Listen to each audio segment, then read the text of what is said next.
Nalasopara ST आगाराचे आता कायापालट होणार।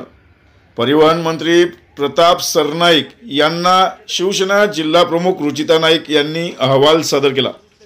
स्वारगेट येथील बस स्थानक येथे घडलेल्या अत्याचाराच्या पार्श्वभूमीवर इतर कोणत्याही बस स्थानकांमध्ये आता महिलांवर गैरकृत्य होऊ नये म्हणून नालासोपारा आगार येथे पाहणी करून आज परिवहन मंत्री प्रताप सरनाईक यांना भेटून सर्व माहिती व अहवाल शिवसेना जिल्हा प्रमुख रुचिता नाईक यांनी पदाधिकारी समवेत सादर केला। नालासोपारा एसटी आगार येथे प्रवाशांसाठी आवश्यक त्या मूलभूत सुविधा अजूनही मिळत नाहीत। बस स्थानकांच्या दुरावस्थेमुळे प्रवाशांना त्रास सहन करावा लागतो। महिलांच्या सुरक्षतेच्या दृष्टिकोनातून अत्याधुनिक सीसीटीव्ही कॅमेरे, सुरक्षा रक्षक, स्वच्छतागृहे, अत्याधुनिक विश्रांतीगृहे, प्रतीक्षालय आणि प्रवाशांसाठी उत्तम व्यवस्थापन करण्याबाबत रुचिता नाईक यांनी अहवाल सादर केला।